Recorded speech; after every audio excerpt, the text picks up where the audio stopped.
Hello guys, Assalamualaikum. This is week 2, lecture 3, part 2 of the Spring Online Internship organized by Nickel Associates 2021. I will be sharing the screen in a while in which we will be discussing the registration procedure of trade union. Previously, we have discussed section 3, 4, 5 of chapter 2 which is about registration of trade union. Now we will be discussing the procedure. So here's the screen. हम लोगों ने last lecture में section 3, 4, 5 पढ़ लिया था। Chapter 2 जो है IRA 2012 industrialisation act 2012 का रजिस्ट्रेशन प्रोसीजर से रिलेटेड है। पहले 3 सेक्शन जैसे कि मैंने आपको पहले भी बताया था जनरल है। एक में उन्होंने बता दिया कि आपका राइट है रजिस्टर कराने का फ्रीडम ऑफ एसोसिएशन का। दूसरे में उन्होंने कहा कि रजिस्ट्रार अपॉइंट होगा सेक्शन 4 में। सेक्शन 5 में उन्होंने पावर्स ऑफ रजिस्ट्रार बता दी। अब हम पढ़ना चाह रहे हैं ट्रेड यूनियन की रजिस्ट्रेशन का क्या प्रोसीजर होगा। तो बेसिकली वो सेक्शन 3 से 12 तक है, लेकिन 12 से आगे 13, 14, 15, 16, 17, 18 कुछ रेलेवेंट प्रोविजंस है, उसमें भी इंपॉर्टेंट बातें हैं। लेकिन अगर हमारे पास पेपर पॉइंट ऑफ व्यू से क्वेश्चन आ जाता है कि registration procedure of trade union लिखें, तो हम 3 से अगर 12 तक लिखते हैं तो उसमें एक प्रॉपर प्रोसीजर जो है वो गिवन है। इस फ्लो चार्ट को मैंने बनाया है, it is according to my ease, but I will try my level best कि आप लोगों को भी समझ आ जाए और आप लोगों के लिए भी ये बेनिफिशियल हो। ठीक है, तो सबसे पहले अगर हम सेक्शन 6 से स्टार्ट करते हैं।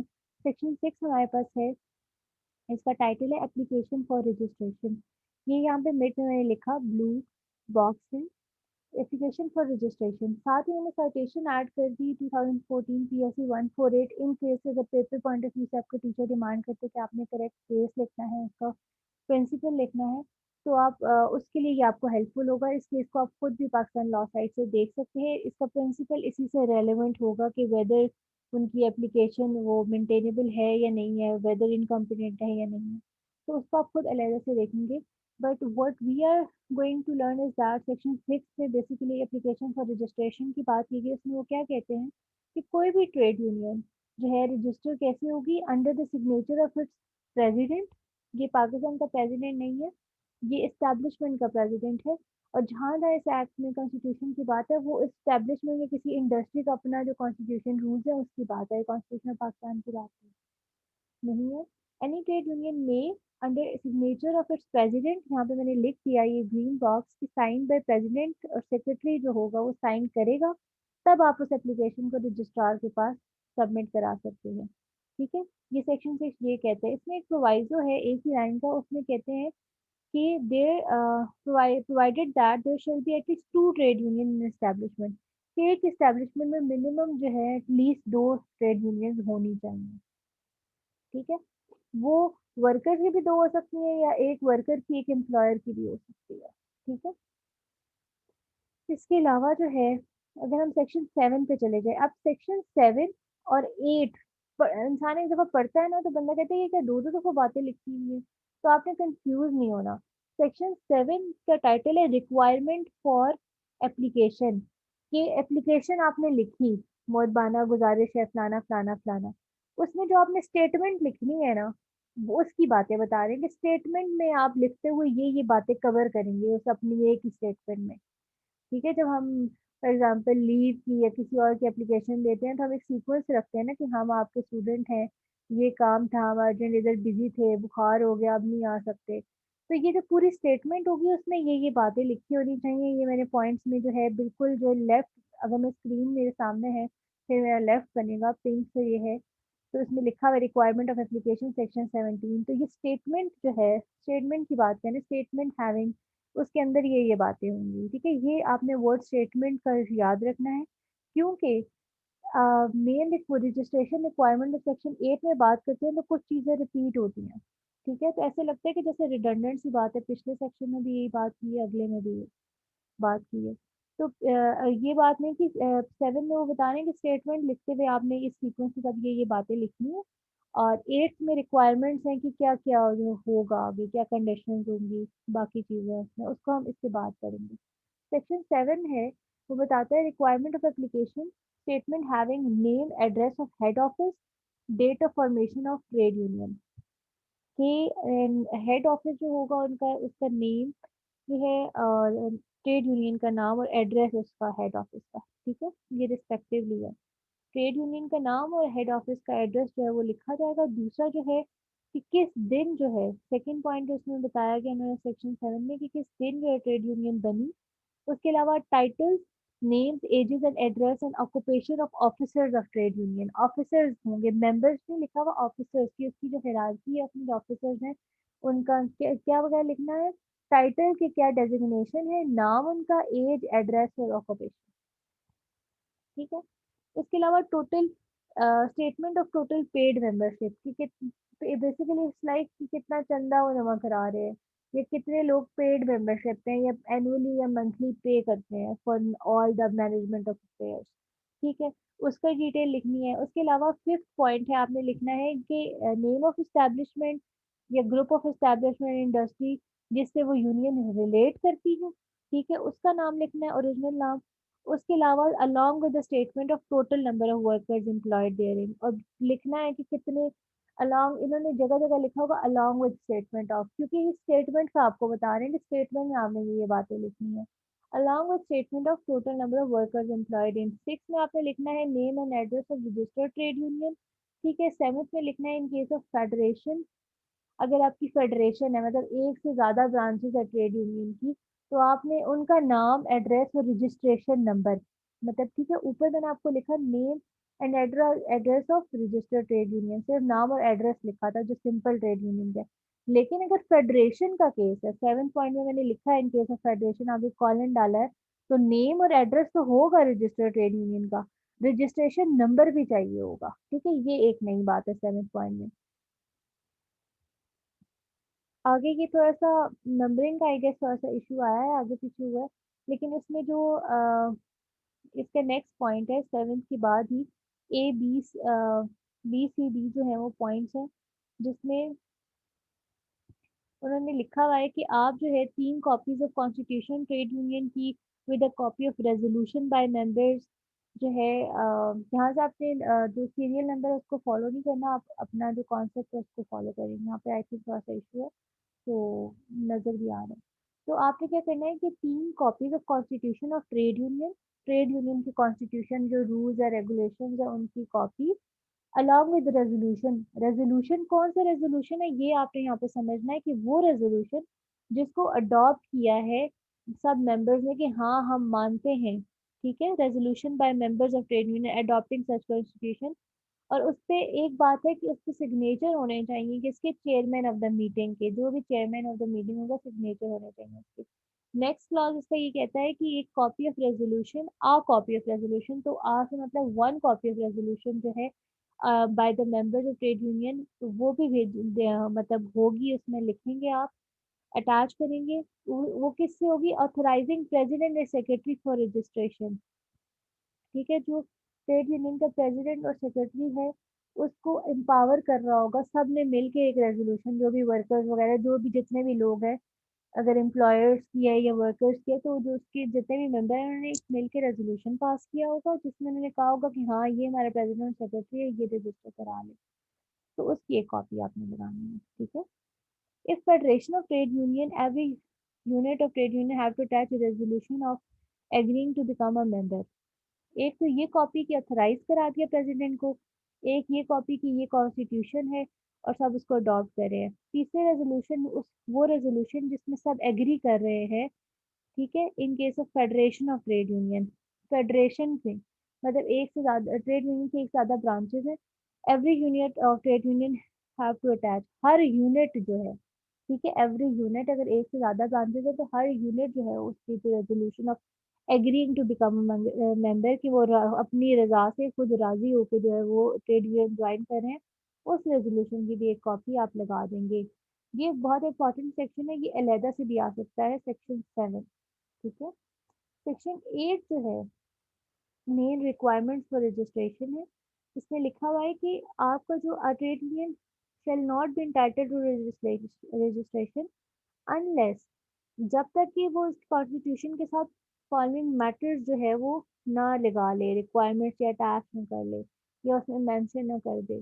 तो क्या कह रहे हैं कि आपका अगर कॉन्स्टिट्यूशन प्रोवाइडेड मस्ट हैव, ठीक है, जो उनकी जो स्टेटमेंट होगी या कॉन्स्टिट्यूशन होगा उसमें नेम होना चाहिए, एड्रेस होना चाहिए। अब ये ए बी सी डी करके है इस तरह ना क्लॉजेज में, लेकिन मैंने इसको बहुत प्रिसाइज सा कर दिया ताकि पेपर पॉइंट ऑफ व्यू से अगर आप सेक्शन 8 में मेन रिक्वायरमेंट रजिस्ट्रेशन रिक्वायरमेंट्स आती है तो आप उसको शॉर्ट करके खुद लिख सकें। तो ए बी सी पॉइंट जो है वो तीनों कवर हो गए जब सब सेक्शन 8 को आप पढ़ेंगे। ये कॉन्स्टिट्यूशन जो है इसका, उसमें नाम होना चाहिए, एड्रेस होना चाहिए, ऑब्जेक्ट होना चाहिए, पर्पज होना चाहिए, किसके लिए होना चाहिए, for utilization of funds of trade union. ठीक है, कि किस लिए ऑब्जेक्ट क्या होगा, किस लिए बनाएगी, पर्पस के purpose for utilization of fund, और नेम और एड्रेस किसका होगा, ट्रेड यूनियन का होगा। ठीक है, इसका अगला पॉइंट जो है वो कह रहे हैं कि member of person forming executive shall not exceed prescribe limit and shall include not less than 75% from amongst the workmen actually engaged or employed in the establishment। अब यहाँ पे इसके बाद एक प्रोवाइजो है, इस बात को आपने समझना है कि वो ये कह रहे हैं कि मेंबर्स ऑफ पर्सन, जो एग्जीक्यूटिव मेंबर है ना, ठीक है, जो हिरारकी है, एग्जीक्यूटिव मेंबर कौन होंगे, वैसे लॉ मेकिंग बॉडी होती है, यहाँ पे एक डेफिनेशन क्लास हमने पढ़ा था, वो बंदे होंगे जो मैनेजमेंट ऑफ अफेयर्स करेंगे।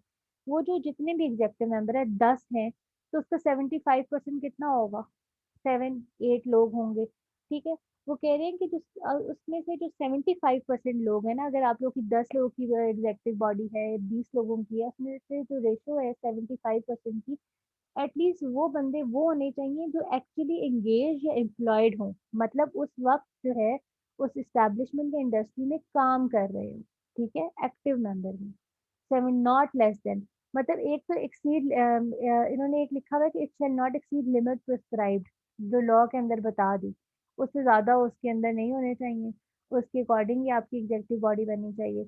लेकिन उसमें नॉट लेस देन जो 75% लोग हैं, 20 में से 70 समझो, 100 में से समझो 75% लोग वो होने चाहिए जो एक्चुअली काम कर रहे हैं, एक्टिव मेंबर है, वहाँ पे काम कर रहे हैं, उनमें रिटायर्ड बंदे नहीं होने चाहिए। बाकी कह रहे हैं कि member must not be less than 20%, while some laws stipulate 25% of total employed workforce। यही बात, ये इंपॉर्टेंट बात है प्रोवाइजो में। ये इंडस्ट्री रिलेशन एक्ट 2012 में जो लिखा हुआ है ना, कि provided that condition of being employed in any establishment industry as a shall not apply to remaining 25%। अगर 100% ले रहे हैं तो 75 तो वो होंगे जो एक्चुअली एम्प्लॉयड या एंगेज हैं। जो ये रूल जो है बाकी 25% पे नहीं आता। रीजन इज कि वहां पे आप रिटायर्ड बंदा भी ला सकते हैं जिसके पास एक्सपीरियंस है, अगर आपको जरूरत पड़ती है।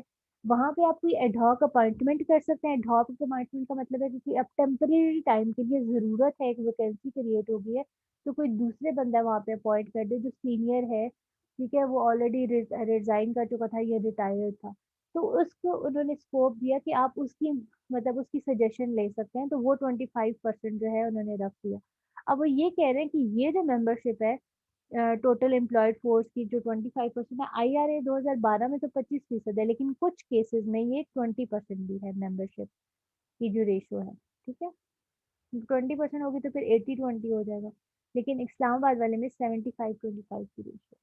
ठीक है, यहाँ पे आगे क्या बता रहे हैं कि जो उसका ई पॉइंट है कि रिक्वायरमेंट्स क्या क्या है, हम ये पढ़ रहे हैं रजिस्ट्रेशन की सेक्शन 8 में, तो ये मैंने इंपॉर्टेंट जो है वर्ड जो है वो बोल्ड भी कर दिए। ई पॉइंट में वो बताते हैं कि कंडीशन आपकी लिस्ट बनाएंगे जिसमें बता रहे होंगे कि जो मेंबर्स हैं वो उनको कौन कौन से बेनिफिट मिलना चाहिए according to constitution of establishment या इंडस्ट्री। ठीक है, और उसमें उन्होंने ये बता दिया कि बेनिफिट की तो बात की है, जो फाइन उन पे लगना है या फॉर फ्यूचर उनसे चीजें ले लेनी है या जो भी प्रोसीजर फॉलो करना है वो भी जो है उसकी भी जो लिस्ट वगैरह, जो प्रोसीजर आपने अडॉप्ट करना है कि अगर कोई गलती करता है, कोई पनिशमेंट है, फाइन कैसे करना है, कोई चीज़ वापस लेनी है, तो वेदर आप उसके जो पैसे ऑलरेडी जमा है फॉर एग्जांपल उससे काटेंगे या क्या प्रोसीजर होगा फॉर फ्यूचर का वापस लेने का, तो वो आपने जो है वो अटैच करना है। लिस्ट बनानी है, अगला पॉइंट है कि maintain list of trade union and adequate facilities for inspection. आपने जो ट्रेड यूनियन के मेंबर्स हैं उनकी लिस्ट बनानी है, और क्या उनको एडिक्वेट फैसिलिटीज दी जा सकती है for inspection by the officer and members of the trade union, उसकी भी लिस्ट बनानी है। फिर अगला पॉइंट वो कहते हैं कि आपने लिख बताना है कि किस तरह से आप जो एस्टैब्लिशमेंट का कॉन्स्टिट्यूशन है उसमें अमेंडमेंट ला सकते हैं, उसको चेंज कर सकते हैं या उसको रिसेंड कर सकते हैं। इसमें 3 वर्ड यूज़ किए गए हैं, शैल बी अमेंडेड, वेरिड और रिसेंडेड। लेकिन आप सिंपल ये भी लिख दें अगर पेपर में आ रहा है तो काफ़ी है, क्योंकि आपके पास टाइम कम होगा, लेकिन आप एक फ्लो में अगर लिखें स्टेजेस वाइज़ तो that is more than enough. 7th point वो कहते हैं कि आपने सेफ कस्टडी ऑफ फंड्स जो है ट्रेड यूनियन, उसका record, annual audit, manner of annual audit, adequate facilities for inspection of account books by officer and members of trade union, उसकी requirements क्या रिक्वायरमेंट्स होंगी, क्या प्रोसीजर होगा, वो भी जो है वो बताना है। ठीक है, मैनर ऑफ रेजोल्यूशन, ये आपने ये भी बताना है कि अगर डिसॉल्व करना है ट्रेड यूनियन को तो किस मैनर में किया जाएगा। ठीक है, उसके अलावा manner of electing officials bye general body. अब यहाँ पे ना अ, एक 10th 11th 12th पॉइंट जो है, 11 12 बेसिकली बहुत इंपॉर्टेंट है, 9th हम पहले पढ़ लेते हैं।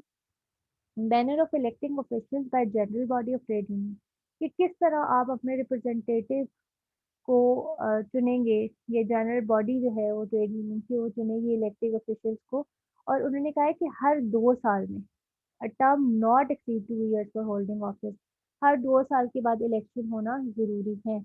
एक बंदा वो एक ऑफिस होल्ड कर सकता है कितने साल के लिए, 2 साल के लिए। जैसे इस्लामाबाद बार एसोसिएशन का सदर है, हर साल ये इलेक्शन होते हैं। बार एसोसिएशन का, बार काउंसिल का 5 साल बाद होता है, बार एसोसिएशन का 1 साल बाद होता है। तो ये जो लेबर ट्रेड यूनियन है तो वहाँ पे एटलीस्ट ट्वाइस 2 साल बाद जो है अम, उसके इलेक्शन होना कंपल्सरी नेसेसरी कर दी है इन्होंने यहाँ पे लॉ के अंदर। Procedure for expressing no confidence in any officer, कि आपने अगर किसी ऑफिसर पे मतलब vote of no confidence pass करना हो किसी ऑफिसर के अगेंस्ट या मेंबर के अगेंस्ट, तो उसका क्या प्रोसीजर होगा वो भी आपने बताना है at the time of registration. ठीक है, रजिस्ट्रेशन के टाइम ये सारी आप कहानियाँ क्लियर करेंगे तब आपकी जाके यूनियन रजिस्टर होगी, अदरवाइज नहीं होगी, ताकि पता चले ना किसी भी तरह का मसला आ जाता है तो आपने किस तरह रिएक्ट करना है। ठीक है, उसके अलावा वो कह रहे हैं procedure for expressing no confidence हो गया। आप कह रहे हैं कि एग्जेक्टिव बॉडी और जनरल बॉडी, ठीक है, जो एग्जेक्टिव मैनेजमेंट ऑफ अफेयर्स और जनरल मेंबर्स की बॉडी जो है उसकी मीटिंग होनी चाहिए, हर 3 महीने में एक दफा तो होनी चाहिए। ठीक है, और आपस में जो जनरल बॉडी है जो नीचे हैं उनकी एटलीस्ट वंस अ ईयर जो हो जाए तो भी मतलब वो लॉ के अंदर नेसेसरी है। इससे ज़्यादा भी हो सकती है लेकिन लॉ हमसे ये डिमांड करता है। ये सेक्शन 8 हो गया। ठीक है, अब यहाँ पे सेक्शन 8 में ना कुछ इस तरह की कंडीशंस भी थी जिसमें उन्होंने लिखा हुआ था without prejudice to provision of section 1। Section 1 में तो ये 11 बातें होगी ना जो मैंने आपको बता दी। ठीक है, अब जो trade union of workman shall not be entitled to registration, इन्होंने कुछ एक्सेप्शंस बता दी, वो यहाँ पे मैंने मेंशन नहीं की।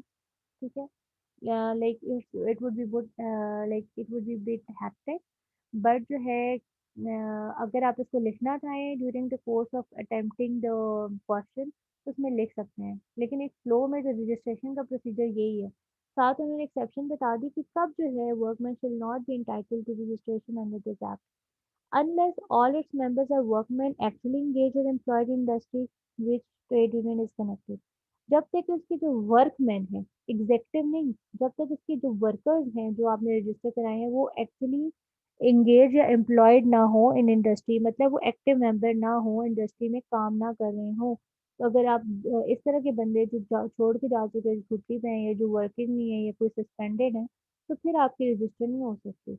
ठीक है, फिर आपको ऑब्जेक्शन लगा के वापस भेज देंगे कि इंतजार करें। ठीक है, for the purpose of this clause are dismissed, उन्होंने बता दिया, terminated, retrenched, whose dismissal termination or retrenchment is pending adjudication before a court। मतलब वो लोग जो सस्पेंडेड हैं, टर्मिनेटेड हैं या जिनके खिलाफ कोर्ट में केस चल रहा है वो जो है before a court shall be deemed to be an employed worker of that establishment।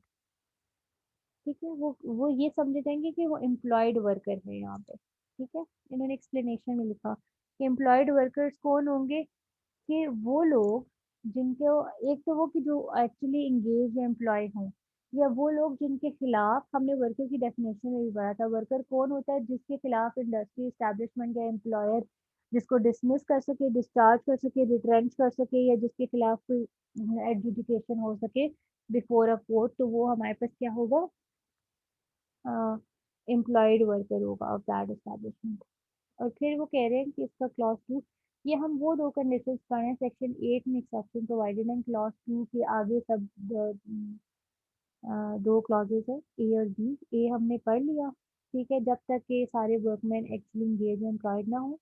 B है, when there are two or more registered trade union establishment, group of establishment industry with which the trade union is concerned, unless it has its members not less than one fifth of the total number of workmen employed in such establishment, कि at least one fifth जो है आपका जो number of workers हैं establishment में, वो जो है वो विलिंग ना हो ट्रेड यूनियन रजिस्टर कराने के लिए। ठीक है, टोटल में से मिनिमम जो है one fifth number of workers employed in such establishment, group of establishment should be जो है included while registration of trade union, आप ट्रेड यूनियन के मेंबर होने चाहिए। ठीक है, अब ये हो गया हमारे पास सेक्शन 8।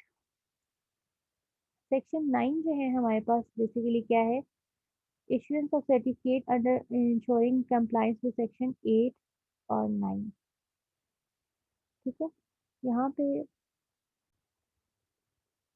सेक्शन 9 में अगर आप देखें तो सेक्शन 9 में मैंने मेन बात की थी कि क्या होगा बेसिकली जब आप सेक्शन 7 और सेक्शन 8 रिक्वायरमेंट ऑफ एप्लीकेशन जो स्टेटमेंट है उसमें जितनी बातें बताई हैं वो आप सारी लिखते हैं, और जो बाकी रिक्वायरमेंट्स ऑफ रजिस्ट्रेशन और सेक्शन 8 में अगर इस सारे को आप तो सही तरह फॉलो कर लेते हैं, तो आपको जो है आपकी एप्लीकेशन के रिसीव होने के बाद जो है रजिस्ट्रार जो है आपको एक रजिस्ट्रेशन सर्टिफिकेट इशू कर देगा विद इन 7 डेज।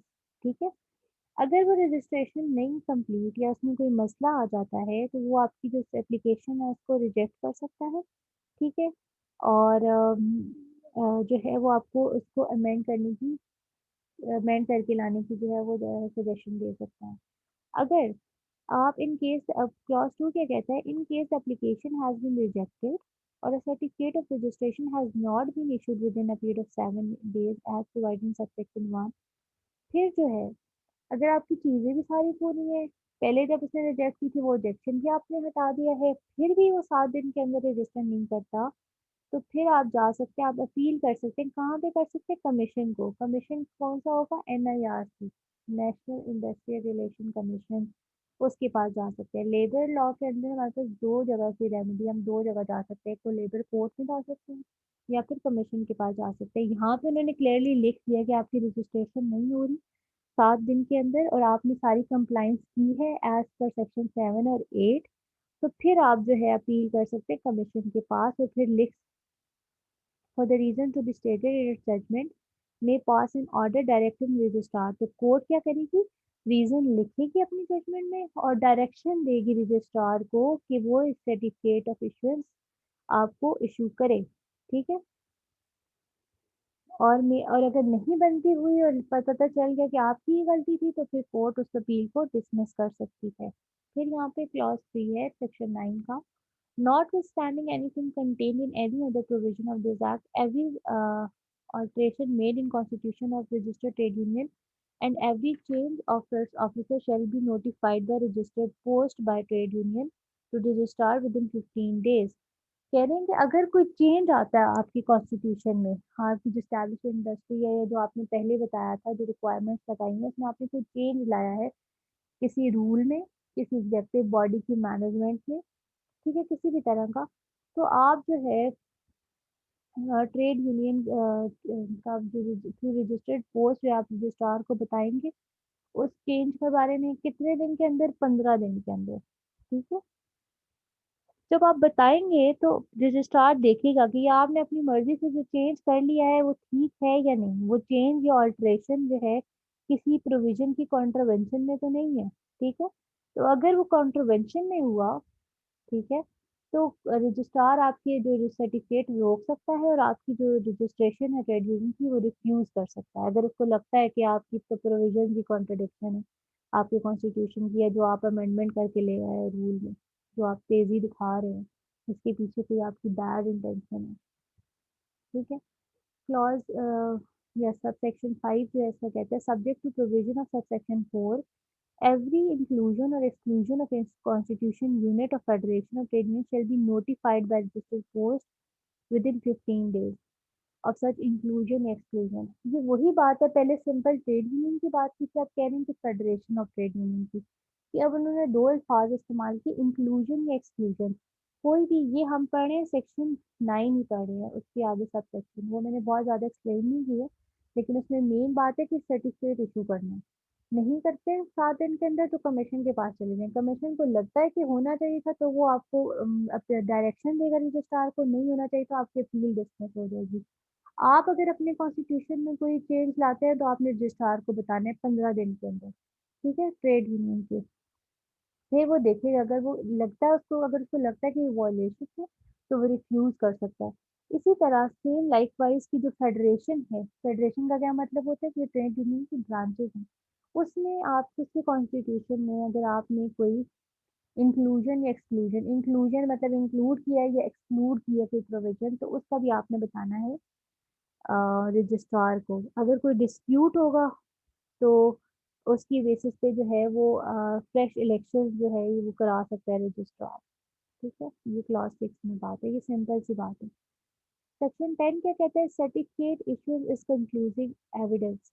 ठीक है, ये बता रहे हैं कि आप इतनी कहानी करने की क्या जरूरत है सेक्शन 9 में, कि एक दफा कह दें बस इशू करना सर्टिफिकेट, अगर आप 7 8 की बातें मानते हैं।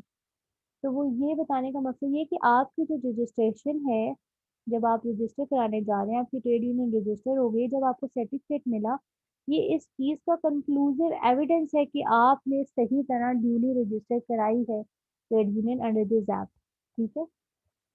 सेक्शन 11 क्या कहता है, 9 10 हमारे पास हो गए। Section 11, cancellation of register of trade union within 7 days, ठीक है, वो कैंसिल कर सकते हैं ट्रेड यूनियन को either by registrar of trade union by submitting application to commission और लेबर कोड। अगर रजिस्ट्रार को लगता है कि आप ये कुछ बातें उन्होंने बताई हुई हैं कि आपकी ट्रेड यूनियन रजिस्टर नहीं होनी चाहिए, इसमें कुछ इस तरह के मसले हैं, तो फिर वो रजिस्ट्रार के एप्लीकेशन सबमिट या कंप्लेंट सबमिट करके, या कमीशन को सॉरी रजिस्ट्रार कमीशन को या लेबर कोर्ट को एक एप्लीकेशन सबमिट करेगा कि मैं इसकी कैंसिलेशन कर रहा हूँ ट्रेड यूनियन की, रीजन इनमें से कोई हो सकती है। कौन सी है, it any contravention of this provision of this act, कि आपकी जो है रूल्स या रेगुलेशन है उसी में कोई प्रोविजन कॉन्ट्राडिक्टरी है, एक दूसरे के अगेंस्ट जा रही है, ठीक है।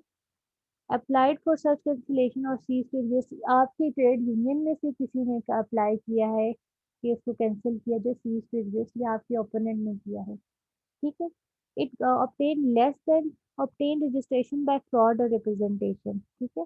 एक इसमें एक और पॉइंट भी था कि अगर उसने ऑब्टेन की है फ्रॉड या रिप्रेजेंटेशन के थ्रू, ठीक है, या फिर it got less than 10% of total votes polled in election for determination of collective bargaining agent and is excuse me, or is not a contestant in such election, ठीक है। या फिर it is obtained less than 10% of total votes in an election for determination of collective bargaining agent।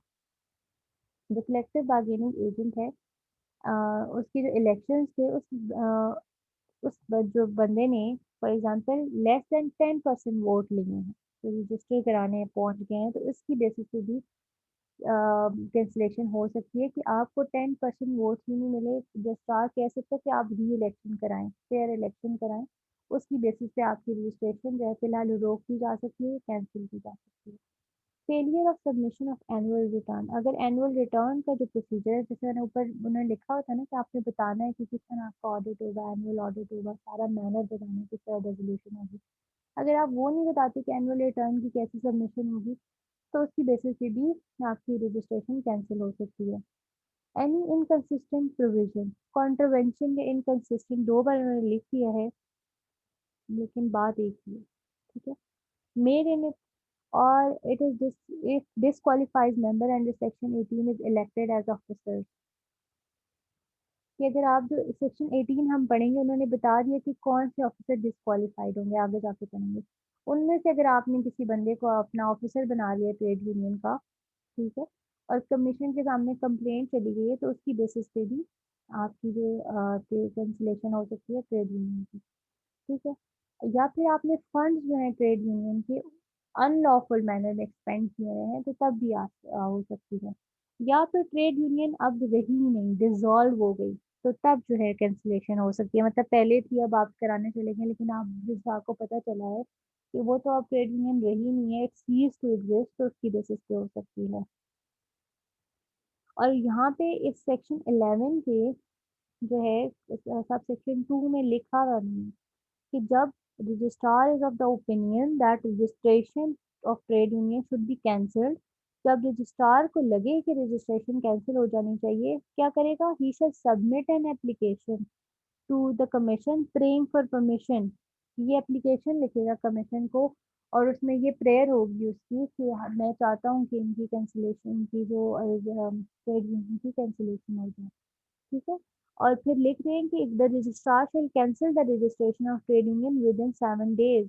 कब 7 days? From the date of receipt of permission from the commission, जिस दिन जो है वो कमीशन उसे इजाजत दे देगा।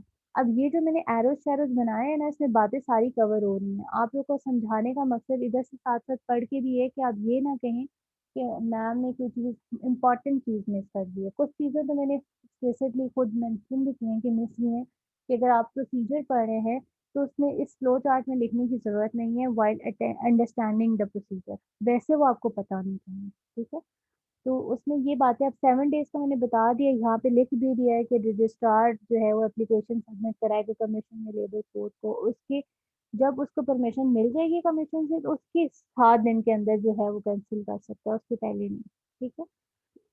The registration of trade union shall not be cancelled on the ground mentioned in clause B of subsection 1, section 11. If the unfair labor practice is not committed within 3 months prior to date of submission of application of commission. वो क्या कह रहे हैं कि registration trade union की cancel नहीं हो सकती on the ground mention in clause D of subsection 1। Clause D क्या है कि 10% वोट्स वाली बात थी, ठीक है।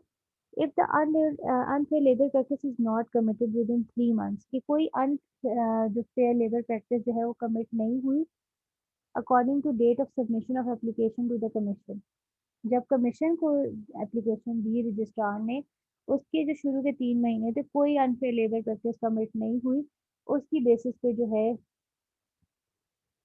ये एक प्ली बन सकती है, जो लोग ट्रेड यूनियन को रजिस्टर कराने जाएंगे कि उनकी ट्रेड यूनियन कैंसिल नहीं हो सकती रजिस्ट्रेशन उसकी, ठीक है। फिलहाल आप इसकी थोड़ी-सी टेक्निकल बातें कुछ उनको जो जूनियर्स हैं या सीनियर्स हैं उनको भी समझ नहीं आएगी, लेकिन आपने सेक्शन 11 को इस हद तक समझ लेना है कि आप थोड़ा-सा पोर्ट्रे कर सकें अपने आंसर में, ठीक है। इम्पोर्टेंट सारी बातें मैंने आपको यहाँ पे बता दी हैं। सेक्शन 12 है, यहाँ तक हमारा जो मेन प्रोसीजर है रजिस्ट्रेशन का वो कवर हो जाएगा। सेक्शन 12 क्या कहता है? अपील का है, कि आप अपील में से सेक्शन में हमेशा डेज़ इम्पोर्टेंट होते हैं और कहाँ आपने यहाँ पे फाइल करनी है। तो appeal can be file in 30 days, और किसके सामने पेश कर सकते हैं अपील? कमीशन के सामने कर सकते हैं, अपील फाइल कर सकते हैं। अगेंस्ट रजिस्ट्रार ऑर्डर, किसके ऑर्डर? रजिस्ट्रार के ऑर्डर के अगेंस्ट भी कर सकते हैं डिसीजन या प्रोसीडिंग, कि उसने जो प्रोसीडिंग की, आपको इशू सर्टिफिकेट नहीं किया 7 दिन के अंदर की, या फिर उसने जो कैंसिलेशन कर दिया आपकी ट्रेड यूनियन की रजिस्ट्रेशन की, वो गलत की है, कोई भी उसके ऑर्डर या प्रोसीडिंग या डिसीजन के अगेंस्ट आपको कोई ग्रीवेंस है, तो आप 30 दिन के अंदर कमीशन के सामने ट्रेड यूनियन को रजिस्टर करा सकते, ट्रेड यूनियन की रजिस्ट्रेशन से मुतल्लिक अगर कोई मसला है तो उसके खिलाफ अपील कर सकते हैं। इसमें जो केस का रेलिवेंट था 2014 PLC 97, ठीक है। और इसमें कॉन्स्टिट्यूशनल प्रोटेक्शन मेरिट नहीं बनता था, it lack merit and was dismissed accordingly. और बाकी क्या इसमें कंडीशन हुई थी वो आप इसको देख सकते हैं। बेसिकली हुआ ये था कि पटिशनर जो था वो कोई ऐसा प्रूफ नहीं ला सका था अगेंस्ट मेंबरशिप या एसोसिएशन जिसकी बेसिस पे पता लगता कि उसके राइट्स इन्फ्रिंज हुए, या ऑर्डर जो है वो गलत दिया गया, उसके खिलाफ दिया गया, जिसकी बेसिस पे कोर्ट ने कहा कि this constitutional petition lakhs merit and was dismissed accordingly. ये इसका प्रिंसिपल था, आप खुद इसको इन डिटेल पढ़ सकते हैं, बट इट इज़ रेलिवेंट, ठीक है। ये हमारा ओवरऑल सिंपल सा प्रोसीजर था रजिस्ट्रेशन ऑफ ट्रेड यूनियन का। ठीक है, सेक्शन 13 लाइकली जो है वो इम्पोर्टेंट है। उसमें वो क्या कह रहे हैं, हम 18 तक कंप्लीट करेंगे। आज 13 में वो क्या कह रहे हैं कि आपकी जो रजिस्टर्ड ट्रेड यूनियन हुई, आपको जो है क्या मिलेगा, आपको एक सर्टिफिकेट मिलेगा। वो सर्टिफिकेट क्या होगा, कंक्लूसिव एविडेंस होगा कि आप ड्यू प्रोसेस ऑफ लॉ के तहत आपने इसको रजिस्टर कराया है। ठीक है, अब वो जो रजिस्टर्ड ट्रेड यूनियन है वो एक कॉर्पोरेट बॉडी है। ठीक है, उसका अपना जो भी आपने नाम बताया था, नेम एंड एड्रेस, जो भी उसका हेड ऑफिस बताया था, वो फाइनल हो गया। ठीक है, उसकी एक कॉमन सील होगी। कॉमन सील नहीं होता, जैसे कॉमन स्टैंप होती है किसी डिपार्टमेंट की सील, कि आप किसी डॉक्यूमेंट पे लगाते हैं, पता जैसे फेडरल बोर्ड हो गया, एग्जाम से हमारी लगी होती है, तो वो उसकी जो स्टैंप होती है बेसिकली वो सील है। ठीक है, और फिर उसके जो ट्रेड यूनियन है, अब वो जो है वो कॉन्ट्रैक्ट कर सकती है, वो एक्वायर, होल्ड या डिस्पोज ऑफ प्रॉपर्टी कर सकती है जो उसके अंदर है, बोथ मूवेबल इमूवेबल। ठीक है, और उसकी अगर कोर्ट में अगर कोई इसको खिलाफ केस करता है तो वो लिख सकते हैं ट्रेड यूनियन नाम, उसका फलाना ऑफिस एड्रेस, ये उसके नाम पे जो है ना, जैसे प्लेन हम लिखते हैं तो हम लिखते हैं ना एड्रेस वगैरह, तो किसी एनोनिमस बंदे के खिलाफ आप कोर्ट में तो नहीं जा सकते। तो अगर आपने कोर्ट में जाना है, उसको प्रूव करना है, तो आप उसका वही नाम जो है, रजिस्टर्ड नाम जो है वो यूज कर सकते हैं, एड्रेस जो है वो यूज कर सकते हैं उधर समन वगैरह बताने के लिए। एक्सेप्शन इस पे बताई गई है कि ये जो है किस पे अप्लाई नहीं होगा। Societies registration act, cooperative societies act 1925, companies act 1984 shall not apply to any registered trade union. जो बाकी लॉज हैं, ये 3 लॉज हैं, वो ट्रेड यूनियन की registration and the registration of any trade union under any of these act shall be void. कि ये इस पे अप्लाई नहीं होते रजिस्ट्रेशन पे। अगर कोई इसको इसके तहत कोई रजिस्ट्रेशन प्रोसीजर फॉलो करके ट्रेड यूनियन को रजिस्टर करा रहा है तो शेल बी कंसीडर्ड वॉइड, मतलब इलीगल, या उसकी जीरो वैल्यू। ये बात है इसमें। सेक्शन 14, ये 13 था। सेक्शन 14 है हमारे पास, registration of federation of trade union. इसको मैंने स्किप किया है, लेकिन फिर अभी हम इसको थोड़ा सा देख लेते हैं। वो क्या कह रहे हैं कि any two or more registered trade union if either respective general body so resolve constitute a federation. Federation क्या होती है कि जब एक से ज्यादा ट्रेड यूनियन जिसकी ब्रांचेस होगी फेडरेशन है। ठीक है, तो उन्होंने by executing an instrument of federation where any four or more registered trade union from any two or more provinces constitute a federation apply to registrar for the registration of federation। कि उन्होंने भी उस federation को अगर register कराना है, वो दो या दो से ज़्यादा प्रोविंसेस में है या चारों प्रोविंसेस में है, तो एक वो राइटिंग एन इंस्ट्रूमेंट, मतलब वो स्टेटमेंट की बात करें कि एक प्रॉपर इंस्ट्रूमेंट क्या, लीगल इंस्ट्रूमेंट क्या होता है, वो राइटिंग में होगा और जिससे कोई एविडेंस की वैल्यू हो तो वो लीगल इंस्ट्रूमेंट। तो राइटिंग वो इंस्ट्रूमेंट जो है उसके थ्रू एग्जीक्यूट कराएंगे रजिस्ट्रेशन को और रजिस्ट्रार के पास जाएंगे। फिर जो है वो प्रोवाइजो में भी कहते हैं, provided that a trade union of workman shall not join a federation which comprise a trade union of employers, nor shall be a trade union of employers join a federation which comprises a trade union of workmen। कह रहे हैं कि दो trade union है for example एक industry में, तो जो एम्प्लॉयर की अलग है और वर्कर की अलग है, तो ऐसा नहीं हो सकता कि एक वर्कर जाके ज्वाइन कर ले ट्रेड यूनियन एम्प्लॉयर्स वाली और एम्प्लॉयर उठ के अचानक जाके ट्रेड यूनियन यूज कर ज्वाइन कर ले वर्कमैन वाली। ऑल्दो उनके पास राइट है कि ट्रेड यूनियन ज्वाइन करें, लेकिन ऐसा नहीं है कि क्रॉस मैच नहीं हो सकता। वर्कर किसी और ट्रेड यूनियन जो वर्कर वाली है उसी को ज्वाइन कर सकता है, एम्प्लॉयर किसी एक ट्रेड यूनियन जो एम्प्लॉयर वाली है उसको ज्वाइन कर सकता है। मतलब पैरेलल चलना है, आप कहीं भी कॉन्करेंट या किसी पॉइंट में मैच इस तरह क्रॉस नहीं कर सकते। ठीक है, इसमें यही इंपॉर्टेंट बात थी। बाकी जो registration federation of trade union, आपने ट्रेड यूनियन का प्रोसीजर पढ़ लिया है, that is more than enough. ठीक है, सेक्शन 15 है हमारे पास, registered trade union to maintain register. ये जो रजिस्टर्ड ट्रेड यूनियन है उसने 3 रजिस्टर जो है वो मेंटेन करने हैं। कौन कौन से, अ रजिस्टर ऑफ मेंबर, यहाँ पे सेक्शन 14 के बाद मैंने यहाँ पे मेंशन किया है, ये रहा, ये जो ऑरेंज कलर है या जो भी इसका कलर क्या है क्या, register trade union to maintain register कौन कौन से every registered trade union shall maintain in such form as may be prescribed, कि उसने register of member, account book और मिनट बुक मेंटेन करनी है। जल्दी में हो तो आप सिर्फ ये लिख दें register of member, account book और मिनट बुक। लेकिन अगर आपके पास टाइम और आप सही से लिखना चाह रहे हैं तो आप लिख दें कि रजिस्टर ऑफ मेंबर किस लिए होगा, कि जिसमें वो particulars of subscription paid by each member, कि जो सब्सक्रिप्शन चार्जेस या जो भी वो पेमेंट पे करते हैं हर मेंबर, उसकी जो पर्टिकुलर्स या डिटेल्स होगी। पर्टिकुलर्स का मतलब होता है कि डिटेल सारे डाटा होगा। Account book showing receipt and expenditure, account book में आप जो रसीदें होंगी जहाँ पे आपने स्पेंड किया है, कितना एक्सपेंडिचर था या क्या सारा प्रोसेस था, वो अकाउंट बुक्स में होगा। अब minute book for recording the proceeding of meeting, minute book जो होगी उसमें जो मीटिंग्स होती हैं वो वंस इन अ ईयर है, 3 मंथ्स में है, ठीक है। तो उसका जो मेन पॉइंट्स होंगे या प्रोसीडिंग्स होंगी उसकी बातें लिखी होंगी, ठीक है। सेक्शन 16 रिटर्न से रिलेटेड है।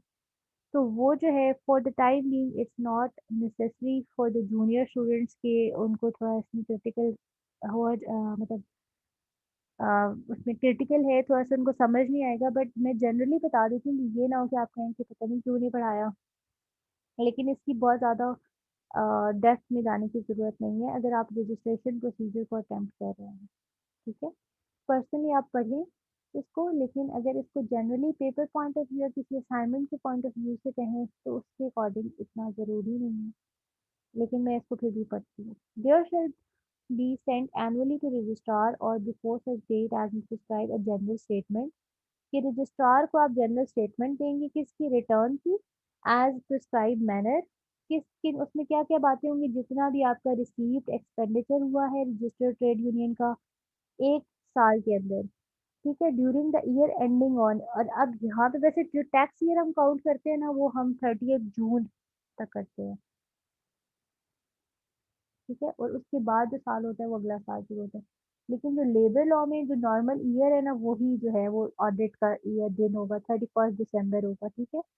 Next proceeding set prescribe date and of assets and liabilities of trade union existing on such 31 day of December, कि आपने एनुअली एक ऑडिट रिपोर्ट या स्टेटमेंट बना के भेजनी है जिसमें आप बताएंगे कि पूरे साल में आपका क्या रिसीव एक्सपेंडिचर था, कितने एसेट्स आपने लिए, कितने बेचे, और आपकी क्या लाइबिलिटी है, ठीक है। ये सारा उसमें रिकॉर्ड होगा टुगेदर विद जनरल स्टेटमेंट।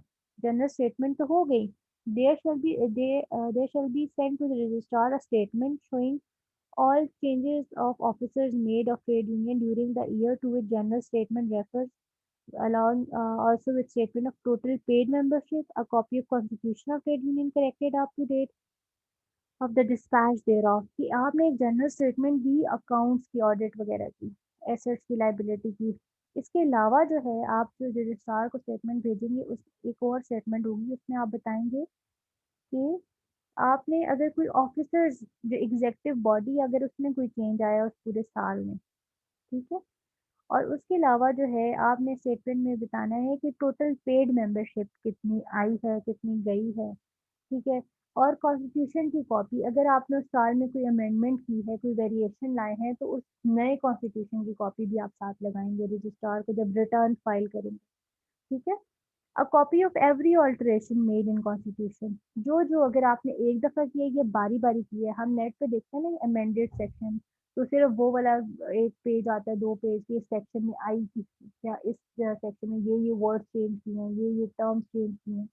तो उस तरह आप कह रहे हैं कि ये लिख रहे हैं कि उस हर अल्टरेशन जो है कॉन्स्टिट्यूशन में जो रजिस्टर्ड ट्रेड यूनियन की गई है या रेजोल्यूशन में चेंज किया गया जनरल बॉडी का या कोई नया रेजोल्यूशन है और उस जिसकी वजह से प्रोविजन ऑफ कॉन्स्टिट्यूशन पे इफेक्ट हो रहा है, वो जो है वो कॉपी भेजी जाएगी रजिस्ट्रार को with in 15 days of making alteration, ठीक है। एनुअली ऊपर तो एनुअल की बात कर रहे हैं, यहाँ पे आपने कंफ्यूज नहीं होना। एनुअली तो 31 दिसंबर जो है उसको ख़त्म होगा, आपने हर साल के सारा डिटेल डाटा बताना है। लेकिन जो आपने काम अर्जेंट बेसिस पे करना है वो ये कह रहे हैं कि अगर आप जनरल कोई ऐसा चेंज करते हैं रेजोल्यूशन में या कॉन्स्टिट्यूशन में जिससे कोई नई चीज़ आ रही है, उस ऑलरेडी कॉन्स्टिट्यूशन की जो है नेचर पे कोई इफ़ेक्ट हो रहा है, तो उसकी आप कॉपी जो है वो 15 दिन के अंदर भेज देंगे। ये बात हमने पिछले भी एक सेक्शन में पढ़ी है। लेकिन यहाँ पे उन्होंने रिपीट कर दिया। इन केस रजिस्टर ताकि रिपीट इसलिए कर दिया ताकि लोगों को क्लियर हो जाए, वो बाद में ये प्ली ना लें कि लॉ में तो एक्सप्लिसिटली नहीं लिखा ना, और हमने तो समझा साल बाद भेजनी है इसलिए हमने नहीं भेजी, तो उन्होंने इसलिए एक्सप्लिसिटली लिख दिया ताकि कोई लेम एक्सक्यूज ना बना सके। In case the registered trade union is a member of federation, the name of federation shall be given in the annual statement. In case registered trade union is member of federation, जो trade union है वो federation का member है, तो जो federation का नाम होगा एनुअल स्टेटमेंट में वो जो है मेंशन किया जाएगा कि को फेडरेशन का क्या नाम है, ऑफिस एड्रेस जो भी है। ठीक है, registrar shall audit the return, issue a certificate of acceptance in case statement of expenditure is found incorrect. He will submit a complaint before commission for initiation of cancellation proceeding. कह रहे हैं कि अगर आपने सही ऑडिट रिपोर्ट दी है, ठीक है, तो आपको वो क्या करेगा, इश्यू करेगा एक सर्टिफिकेट ऑफ एक्सेप्टेंस। लेकिन अगर आपने कोई धोखाधड़ी की है, आपने गलत रिपोर्ट दी है, आपने इनकरेक्ट रिपोर्ट दी है, वेदर इंटेंशनल और नॉट, रजिस्ट्रार के सामने तो गलत गई ना, तो वो कंप्लेंट फाइल करेगा किसके पास, कमीशन के पास। किस लिए, cancellation of proceedings of the union. ठीक है, जो यूनियन की जो प्रोसीडिंग है जो अभी तक हुई है उसको कैंसिल नल करा देने के लिए कि वो सारा प्रोसेस दोबारा फॉलो करे। ठीक है, ये सेक्शन 16 हो गया जिसका मैंने सिर्फ टाइटल लिखा था, लेकिन मैंने इन डेप्थ आपको सारा समझा दिया है। तो यहाँ पे हमारे पास सेक्शन 17 आता है, इस साइड पे देखें ब्लैक वाले बॉक्स के under section 17 during pendency of application of registration. कह रहे हैं कि आपने एप्लीकेशन ऑफ रजिस्ट्रेशन दी है और वो अभी पेंडिंग है, तो उस दौरान जो आपने डाटा दे दिया या मेंबर या ऑफिसर बता दिए कि ये बॉडी है हमारी, उस दौरान नो ऑफिसर और मेंबर ऑफ ट्रेड यूनियन और वर्कमैन शेल बी, ना आप ये कह सकेंगे वो ट्रांसफर हो गया, अगर उसे बुलाना चाहे रजिस्ट्रार तो बुला सके। आप ये ना कहें कि उस वक्त था लेकिन अब डिस्चार्ज या डिसमिस्ड हो गया है या अदरवाइज पनिश्ड हो गया है। ठीक है, उस वक्त आपका डाटा बिल्कुल करेक्ट और अपडेटेड होना चाहिए। मैं इसकी जो बेसिक बात इसमें यही है, नो ऑफिसर और मेंबर ऑफ ट्रेड यूनियन और workman shall be transfer discharge dismissed और अदरवाइज पनिश्ड।